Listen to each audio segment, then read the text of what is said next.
ఇవాళ ఉమ్మడి ఖమ్మం జిల్లా వార్తలు ఒకసారి గమనించినట్లయితే భద్రాచలం ప్రభుత్వ ఆసుపత్రి దగ్గర ఉదయం అంతా ఇవాళ టెన్షన్ వాతావరణం నెలకొన్నది. భవనం కూలినటువంటి ఘటనలో చనిపోయినటువంటి ఉపేందర్, కామేష్ కుటుంబాలను ఆదుకోవాలని డిమాండ్ చేస్తూ పలు సంఘాలు, పార్టీల ఆధ్వర్యంలో నిరసన కార్యక్రమం కొనసాగించారు. సిపిఐ పార్టీ, అట్లాగే CPI MLA new democracy party, PDS ఆధ్వర్యంలో కూడా పెద్ద ఎత్తున ధర్నా నిరసన కార్యక్రమాన్ని కొనసాగించాయి. భద్రాచలం మార్చుల దగ్గర నిరసనకు దిగారు. మృతుడి కుటుంబాలను ఆదుకోవాలని డిమాండ్ చేశారు. ఇదే సందర్భంలో బీఆర్ఎస్ పార్టీ జిల్లా అధ్యక్షుడు రేఖాంతరావు నేతృత్వంలో పెద్ద ఎత్తున తరలించినటువంటి బీఆర్ఎస్ పార్టీ నాయకులు, కార్యకర్తలు కూడా మృతుడి కుటుంబాలను పరామర్శించి అండగా ఉంటామని హామీ ఇచ్చారు. ప్రభుత్వం తక్షణం స్పందించి చనిపోయినటువంటి ఇరు కుటుంబాలకు చెరో కుటుంబానికి ₹1,00,000 ఆర్థిక సాయంతో పాటు ప్రభుత్వ ఉద్యోగం ఇచ్చి ఆదుకోవాలని డిమాండ్ చేశారు.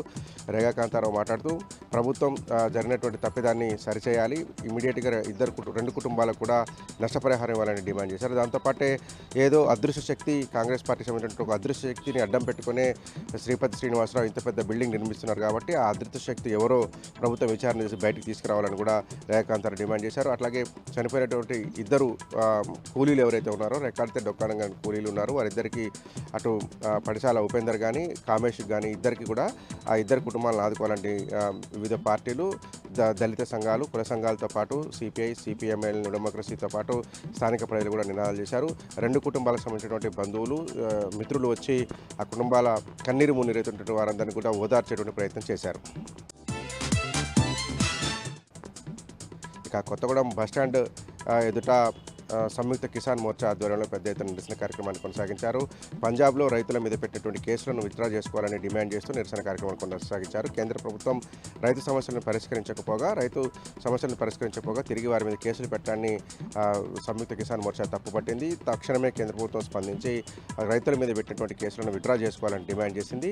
రైతు సంఘ నాయకుల పట్ల కేంద్రం వ్యవహరిస్తున్నటువంటి తీరుని తప్పుపట్టినటువంటి కిసాన్ మోర్చా కేంద్ర ప్రభుత్వానికి వ్యతిరేకంగా నినాదాలు చేయడంతో పాటు రైతుల మీద పెట్టినటువంటి కేసులను తక్షణం విత్డ్రా చేసుకోవాలనేటువంటి నినాదంతో నిరసన కార్యక్రమాన్ని కొనసాగించారు.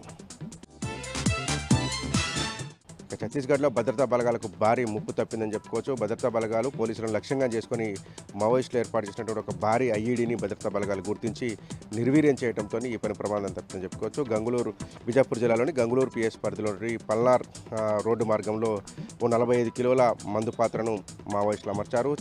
చల్నార్ తర్వాత పల్నార్ రోడ్డు సరిహద్దుల్లో ఉన్నటువంటి ప్రాంతంలో పల్నార్ బేస్ క్యాంప్కి 2 కిలోమీటర్ల దూరంలో ఈ ఐఈడీని గుర్తించారు. నిత్యం ఇక్కడ నుంచి ఈ బేస్ క్యాంపు నుంచే భద్రతా బలగాలు కూంబింగ్ ఆపరేషన్కి వెళ్ళి తిరిగి వస్తుంటాయి. ఇవాళ కూడా వెళ్ళి వస్తున్నటువంటి సందర్భంలో ఒక ఐఈడీని గుర్తించినటువంటి భద్రతా బలగాలు ఇది కమాండ్ స్విచ్ సిస్టమ్ ద్వారా పేల్చేందుకు ఏర్పాటు చేసినట్టుగా గుర్తించారు. ఐఈడీ ఏర్పాటు చేసినటువంటి ప్రాంతానికి 150 మీటర్ల దూరంలో స్విచ్ని కనుగొన్నటువంటి భద్రతా బలగాలు దాన్ని పేల్చివేసి నిర్వీర్యం చేయడంతో ప్రాణ ఆస్తి నష్టం తప్పినట్లయింది.